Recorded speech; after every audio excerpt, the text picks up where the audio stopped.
క్రీస్తునందు ప్రియమైన ప్రేమధార టీవీ వీక్షకులకు మన ప్రభువైన యేసు క్రీస్తు అత్యున్నతమైన నామంలో శుభములు తెలియజేస్తున్నాం. ఈరోజు మనము సంఖ్యాకాండము 28, 29, 30 అధ్యాయాలను ధ్యానించుకోబోతున్నాం. ఇశ్రాయేలీయుల నేపథ్యాన్ని గమనించినట్లయితే వారు వాగ్దత్త భూమిలోనికి ప్రవేశించడానికి సిద్ధంగా ఉన్నట్లుగా చూస్తాం. ఇప్పుడే జనసంఖ్యల లెక్క కూడా ముగిసింది.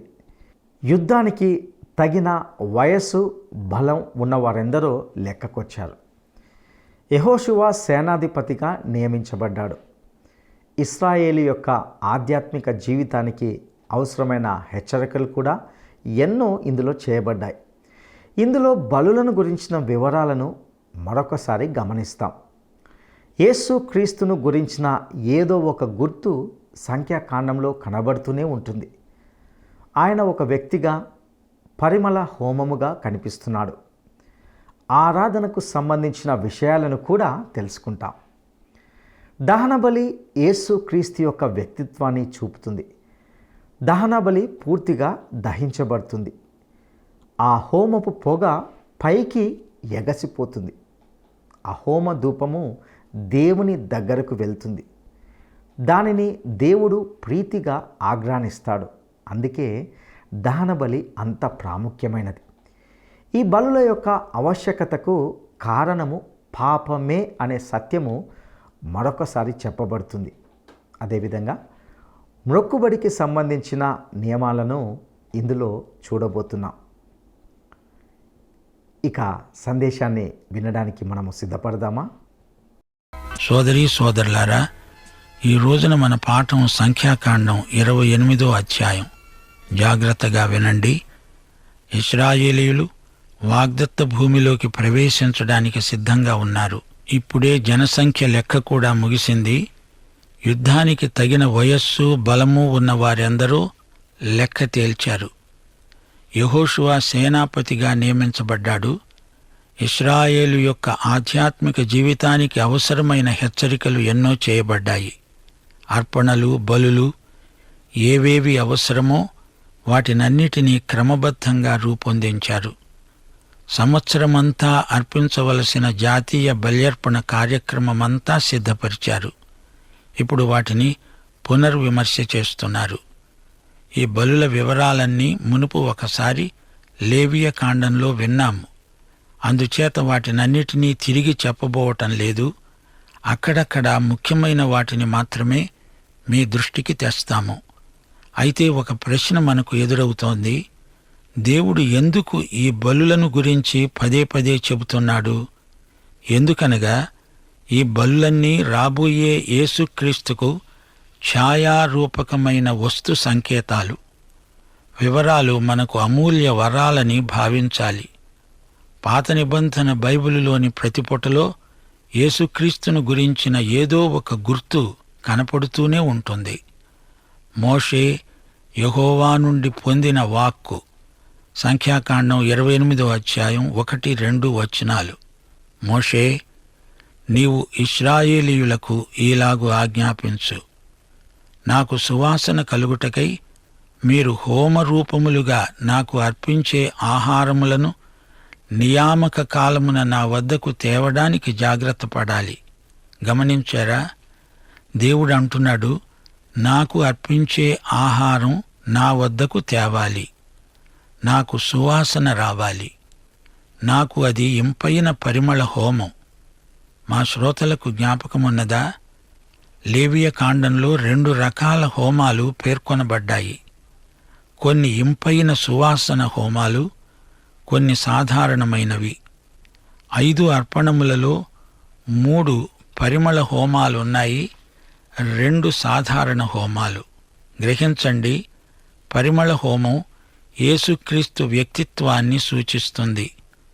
సాధారణ హోమం యేసుక్రీస్తు చేసిన కార్యమును, అనగా ఆయన మన కోసం చేసిన విమోచన క్రియను చూపుతుంది. ఇక్కడ దేవుడు పరిమళ హోమమును గురించి మాట్లాడుతున్నాడు. ఇది యేసుక్రీస్తు చేసిన పని కాదు, ఆయన వ్యక్తిత్వం. ఆయనను గురించిన తలంపులు కావు, ఆయననొక వ్యక్తిగా పరిమళ హోమముగా చూపుతున్నాడు.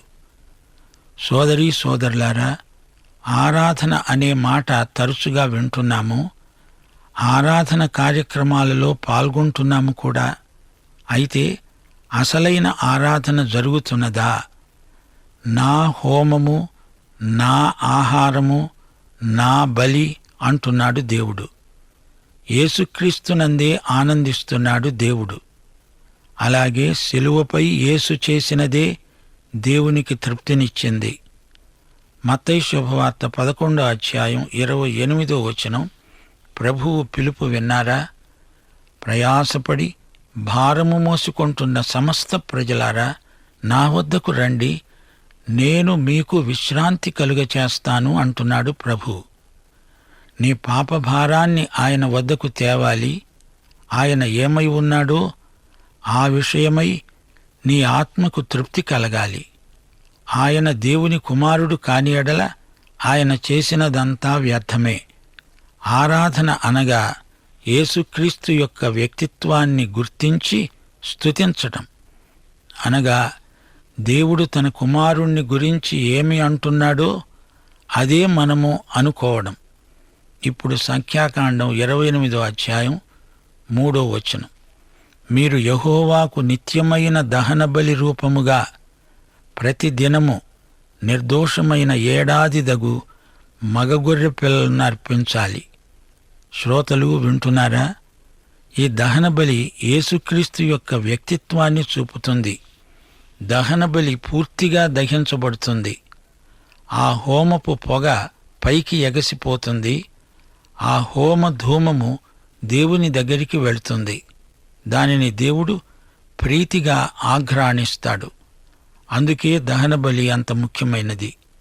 ఇప్పుడు మనం 29వ అధ్యాయానికి వస్తున్నాం. ఇది 28వ అధ్యాయానికి కొనసాగింపు మాత్రమే. పండుగ సమయాలలో, ఉత్సవ కాలాలలో అందరూ కలిసి వస్తారు. కానీ పశ్చాత్తాప దినం ప్రత్యేకమైనది. సంఖ్యాకాండం 29వ అధ్యాయం 7వ వచనం వినండి. ఈ 7వ నెల 10వ రోజున మీరు పరిశుద్ధ సంఘముగా కూడాలి. అప్పుడు మిమ్మును మీరు దుఃఖపరుచుకోవాలి, ఏ పని చేయకూడదు. ఇది లేవియకాండం 23వ అధ్యాయం 7వ వచనానికి పునరుక్తి. ఈ 7వ నెల 10వ రోజు పాపము నిమిత్తమైన ప్రాయశ్చిత్తార్థమైన దినం. అందులో పరిశుద్ధ సంఘముగా కూడాలి. మిమ్మును మీరు దుఃఖపరుచుకొని యెహోవాకు హోమము చెయ్యాలి. 29వ అధ్యాయం ముగింపులో పర్ణశాలల పండుగ పేర్కొనబడింది. ప్రజలు తమ పాపముల కోసమై, అపరాధముల కోసమై బలులు అర్పించబడినట్లు చెప్పబడింది. సోదరీ సోదరులారా, ఈ 2 అధ్యాయాలలో మనము ఎన్నో సత్యాలు నేర్చుకోగలుగుతాము. మనం పాపులము. ఆ సంగతి నీకు తెలియకపోయినా నీవు పాపివే. దేవుని వాక్యాన్ని జాగ్రత్తగా వింటే నీవు ఎలా పాపివో బోధపడుతుంది. నీవు పాపివి, నీకు రక్షకుడు కావాలి. ప్రతి మానవుడు పాపే. ప్రతి మానవునికి రక్షకుడు కావాలి. ఆయనే యేసుక్రీస్తు. ఆయన మన కోసమై శిలువ మీద చనిపోయాడు. మన పాపాలకు వెల చెల్లించాడు. ఈ లోకములోనికి దుఃఖాన్ని, శోకాన్ని తెచ్చిపెట్టింది పాపమే. ఈ పాపం వల్ల అనేక మంది గుండెలు చెదరిపోతున్నాయి. కన్నీరు కాలువలై పారుతోంది. దేవుడు పాపాన్ని ఎంతో ద్వేషిస్తాడు. దేవుడు పాపంతో ఎన్నటికీ రాజీ పడడు. ఈ పాపాన్ని ఈ లోకంలో నుంచి పూర్తిగా తొలగించాలని దేవుని అభిష్టం. పాపంతో సంధి కుదరదు, రాజీ పడేది లేదు. పాపాన్ని నిర్మూలం చేయడమే దేవుని సంకల్పం. సోదరుడా, సోదరి, ఈ పాపం ఎంత ఘోరమైనదో గుర్తించావా? ఈ పాపం దేవునికి మనకు మధ్య సహవాసం లేకుండా చేసింది. పాపం విషయమై పశ్చాత్తాపపడాలి, ప్రలాపించాలి, అంగలార్చాలి. ఎప్పుడైనా నీవు పాపాన్ని గురించి ఏడ్చావా? దేవుని సన్నిధిలో దుఃఖించావా? దేవుని పట్ల నీకున్న వ్యతిరేక వైఖరికి సంతాపం చెందావా? వెంటనే దేవుని ఎదట ఒప్పుకోవాలి. దేవునికి మనకు మధ్య ఎడబాటు ఎందుకు సంఘటిల్లిందో యోచించావా? దేవుడు పైన ఉన్నాడు, మనము కింద ఉన్నామనే. ఆయన గొప్పవాడు, మనం అల్పులమనే. ఆయన అనంతుడు, మనం మితులకు లోనైన వారమనే. ఇదేదీ కారణం కాదు. మన పాపమే దేవుణ్ణి మనకు దూరం చేసింది. అందుకే మానవులు పశ్చాత్తప్తులవ్వాలి. ఏ మానవుడైనా పరిపూర్ణుడు కాడు. దేవుని ప్రమాణానికి ప్రతి ఒక్కడూ తక్కువ పడతాడు. ఇది నిజం. అయితే ఇశ్రాయేలు ప్రజలు సంవత్సరానికొకసారి పశ్చాత్తాప దినాన్ని ప్రకటిస్తారు. ఇది ఒక్కటే సంతాప దినం, మిగతావన్నీ ఉత్సవ దినాలు. పాప పరిహార బలులు, అపరాధ బలులు, ఇవన్నీ మనకు చాటి చెప్పే సత్యం ఒకటే. యేసు శిలువ మీద మన కోసమే చనిపోయాడు. సంపూర్ణంగా ఆయన మన కోసమై దహన బలి అయ్యాడు. తనకు కుమారుని యందు ఎంతో ఆనందించాడు దేవుడు. మన ప్రభు అయిన యేసుక్రీస్తు ఎంత ఆశ్చర్యకరుడో చూడండి. ఆయన మన కోసమై దేవునికి పరిమళ బలి అయ్యాడు. ఆయన మన కోసమై శిలువ మీద చనిపోయి పాప పరిహార బలి అయ్యాడు. పాపమెరుగని యేసు మన కోసమై పాపమయ్యాడు. మనము క్రీస్తునందు దేవుని నీతి అగునట్లు ఆయన నీకు బదులు, నాకు బదులు శిలువ మీద చనిపోయాడు. ఇక్కడ శిలువ మీద ఆయన నా స్థలాన్ని ఆక్రమించాడు. అక్కడ పరలోకమందు తన స్థానం నాకిచ్చాడు. యేసుని చేరాలంటే ఓ స్నేహితుడా, సహయాత్రికుడా, విశేషమైనది క్రీస్తులో ప్రయాణము, విశేషమైనది క్రీస్తులో ప్రయాణము. సాగాలి క్రీస్తులో నీ అంతము వరకు, దొరుకును నీకు దివ్య బహుమానములు, దొరుకును నీకు దివ్య బహుమానములు. యేసుని చేరాలంటే ఓ స్నేహితుడా, సహయాత్రికుడా, విశేషమైనది క్రీస్తులో ప్రయాణము, విశేషమైనది క్రీస్తులో ప్రయాణము.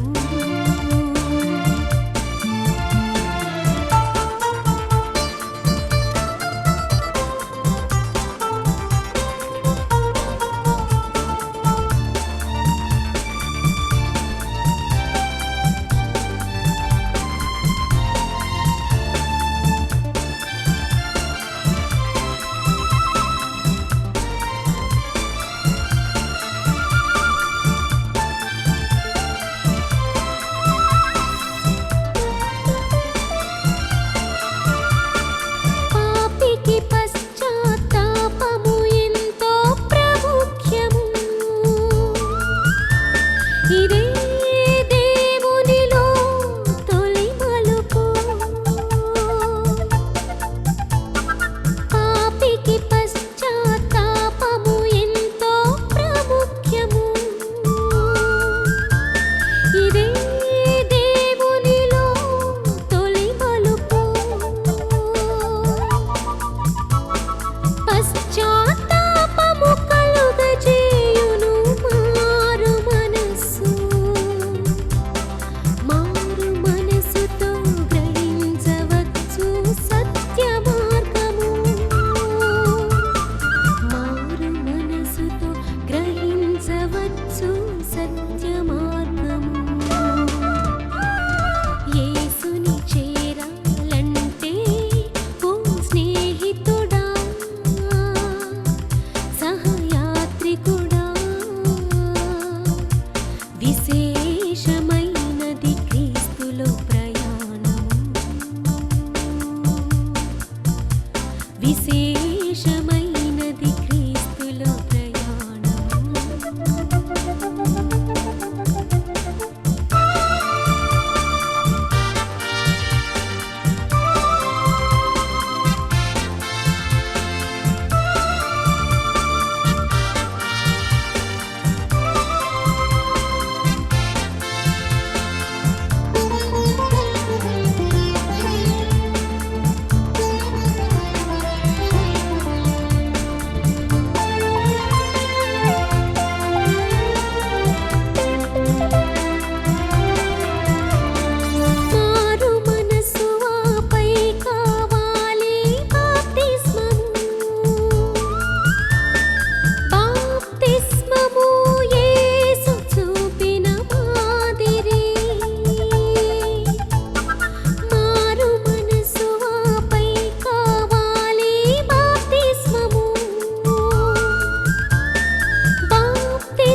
స్వీకరణతో కలుగును విడుదల. యేసు స్వీకరణతో కలుగును విడుదల. యేసుని చేరాలంటే ఓ స్నేహితుడా, సహయాత్రికుడా, విశేషమైనది క్రీస్తులో ప్రయాణము. విశేషమైనది క్రీస్తులో ప్రయాణము.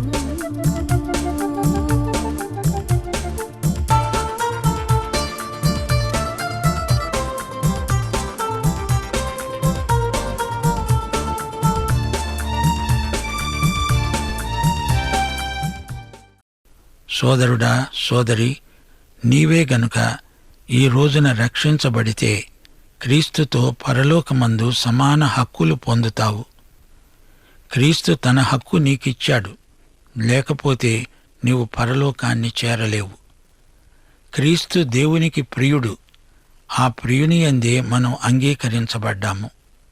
ఇదే ప్రాతిపదికపై దేవుడు నిన్ను నన్ను అంగీకరిస్తున్నాడు. దేవునికి స్తోత్రం. ఇప్పుడు మనం 30వ అధ్యాయంలోకి వస్తున్నాం. ఈ అధ్యాయంలో మొక్కుబడులను గురించిన నియమాలు పొందుపరచబడి ఉన్నాయి. ప్రమాణం చేస్తే నెరవేర్చి తీరాలి. స్త్రీ యొక్క మొక్కుబడులు ఆమె తండ్రి లేక భర్త చేసిన ప్రమాణాలపై ఆధారపడి ఉంటాయి. విధవరాలి మొక్కుబడులు, విడాకులు పొందిన స్త్రీ యొక్క మొక్కుబడులు నిలుస్తాయి. ఇప్పుడు వివరాలు వినండి. ఈ 30వ అధ్యాయమంతా మొక్కుబళ్లను గురించే. ఆస్తిపాస్తుల విషయంలో స్త్రీలకు పురుషులతో సమాన హక్కులు ఇవ్వబడినట్లు చూచాము. ఈ అధ్యాయంలో స్త్రీలు బాధ్యతాయుతంగా మొక్కుబళ్ళు ఎలా అర్పిస్తారో చూస్తాము. లేవియ కాండంలో ఇంతకు మునుపే మొక్కుబళ్లను గురించి వివరంగా విన్నాము. దేవుడు మొక్కుబళ్లకు ఎంతో ప్రాముఖ్యతనిచ్చాడు. దేవునికి మొక్కుకున్నప్పుడు దానిని తప్పక చెల్లించాలి. అవివేకంగా మొక్కుకోకూడదు. ఈ రోజున చాలామంది దేవునికి ప్రగల్భ వాగ్దానాలు చేస్తున్నారు. ప్రజల చేత అలాంటి వాగ్దానాలు చేయించేవారు కూడా నేరస్తులే. యేసుక్రీస్తును అంగీకరిస్తాను అనే వాగ్దానం తప్ప మరెట్టి వాగ్దానానికి మనుష్యుల మీద ఒత్తిడి తేకూడదు. భంగమైపోయిన వాగ్దానాలు ఎన్నో ఉన్నాయి.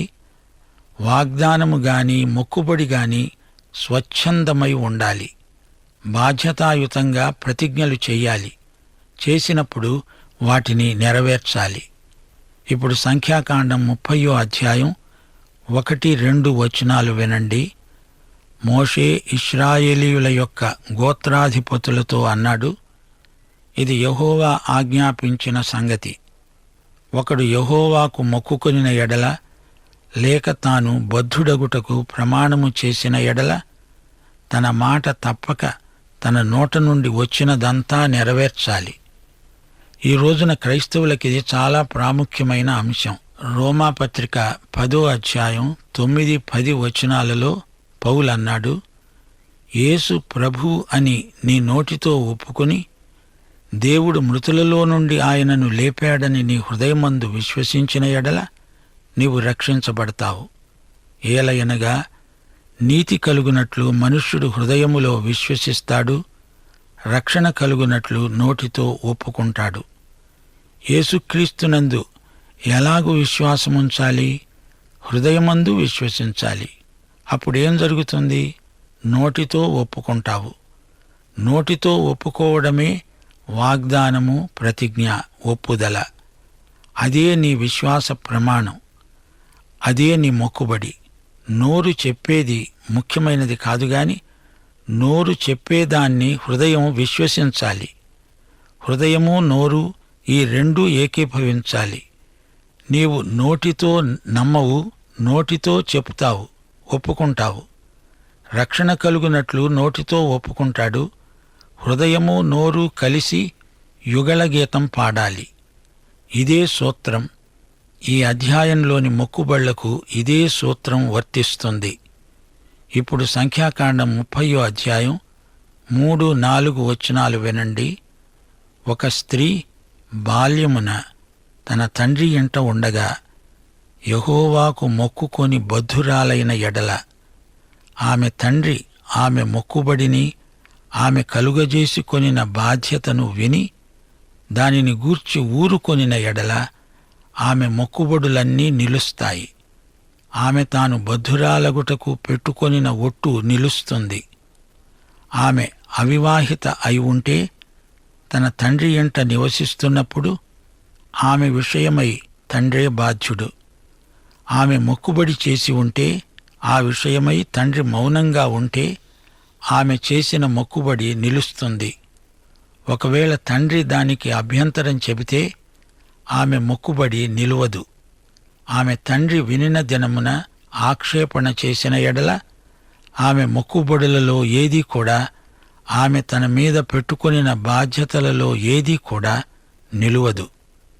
ఆమె తండ్రి దానికి ఆక్షేపణ చేశాడు గనుక యెహోవా ఆమెను క్షమిస్తాడు. ఒకవేళ ఆమె వివాహిత అయితే సంఖ్యాకాండం 30వ అధ్యాయం 7-8 వచనాల ప్రకారం ఆమెకు వివాహమైన తరువాత ఆమె మొక్కుకొనిన మొక్కుబళ్లనైనను, అనాలోచితముగా ఆమె తన మీద పెట్టుకొనిన ఒట్లైనను ఆమె మీద ఉండుట ఆమె భర్త విని దాని గూర్చి వినిన దినమున అతడు ఊరకుండుట తటస్థించిన ఎడల ఆమె మొక్కుబళ్లను, ఆమె తన మీద పెట్టుకొనిన ఒట్టును అవి నిలుస్తాయి. వివాహిత అయిన స్త్రీ అయితే ఆమె మొక్కుబడి చేస్తే భర్త దానికి అభ్యంతరం చెబితే దానికి భర్తే బాధ్యత వహించాల్సి ఉంటుంది. కొందరు స్త్రీలు డబ్బు కోసం పెళ్లాడతారు. భర్తలు చేసిన వాగ్దానాలను, వారి వీలునామాలను వీరు విధవరాండ్లైనప్పుడు రద్దు చేసిన సందర్భాలు కూడా ఉన్నాయి. భార్యాభర్తలు సహకరిస్తే ఏ సమస్య ఉండదు. అయినా వారి తీర్మానాలు ప్రభువును మహిమపరిచే విధంగా ఉండాలి. సంఖ్యాకాండం 30వ అధ్యాయం 9వ వచనం వినండి. విధవరాలు గాని విడనాడబడినది గాని తన మీద పెట్టుకొనిన ప్రతి మొక్కుబడి నిలుస్తుంది. విధవరాలు గనుక ఈమె ఇప్పుడు స్వతంత్రురాలు. ఆమె చేసిన మొక్కుబడి నిలుస్తుంది. దేవుని బిడ్డలు ఆడిన మాట ఎట్టి పరిస్థితిలోనూ తప్పిపోకూడదు. కీర్తనలు 15వ అధ్యాయం 4వ వచనం. అతడు ప్రమాణము చేయగా నష్టము కలిగినా మాట తప్పడు. మన దేవుడు మాట తప్పని దేవుడు గనుకనే తన బిడ్డలు తనలాగే మాట తప్పకూడదని ఆయన కోరుతున్నాడు. దేవుడు అబ్రహాముకు, దావీదుకు వాగ్దాన నిబంధనలు చేశాడు. వాటిని ఆయన నెరవేర్చాడు, నెరవేరుస్తున్నాడు. దేవుడు ఆడి తప్పడు, పలికి బొంకడు. యోహాను సువార్త 3వ అధ్యాయం 16వ వచనం. ఎంత గొప్ప వాగ్దానమో, అది ఎంత గొప్పగా నెరవేరిందో చూచారా? దేవుడు లోకాన్ని ఎంతో ప్రేమించాడు. తన వాగ్దానము చొప్పున తన కుమారుణ్ణి మనకు సరైన వేళలో అనుగ్రహించాడు. యేసును నమ్మిన వారెన్నడూ నశించరు, నిత్యజీవం పొందుతారు. దేవుని వాగ్దానము దేవుని వాగ్దానమే. అది ఎన్నటికీ రద్దు కాదు. ఎప్పటికీ అది వీగిపోదు. యేసును నమ్ము, నిన్ను రక్షిస్తాను అన్నాడు దేవుడు. రక్షించాడు. నన్ను రక్షించాడు, నిన్ను రక్షిస్తాడు. ఆయన ఎంతైనా నమ్మదగిన దేవుడు. ఈ మాట ఎన్నడూ మరిచిపోవద్దు.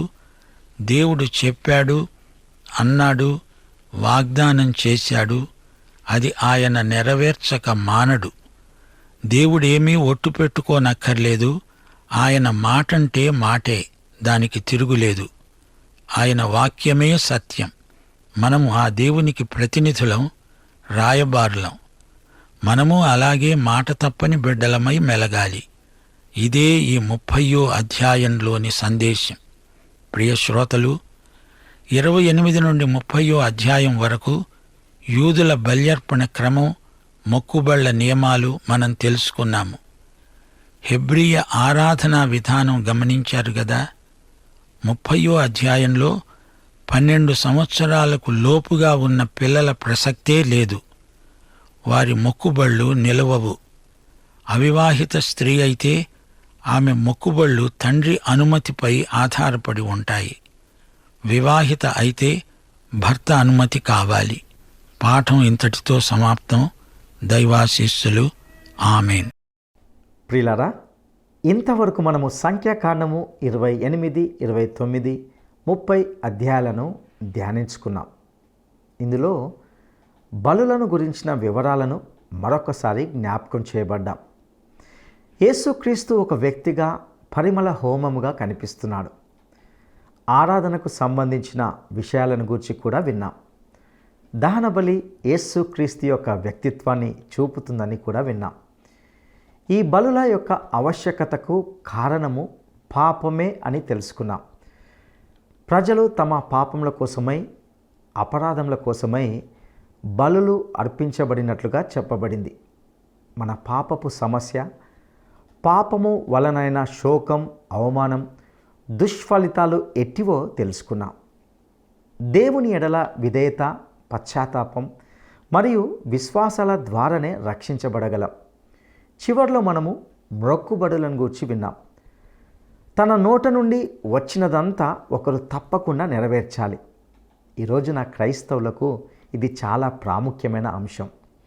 ప్రియులారా, రోమాపత్రిక 10వ అధ్యాయము 9, 10 వచనాల్లో పౌలు ఇలా అన్నాడు: యేసు ప్రభువు అని నీ నోటితో ఒప్పుకొని దేవుడు మృతులలో నుండి ఆయనను లేపాడని నీ హృదయమందు విశ్వసించిన ఎడల నీవు రక్షించబడతావు.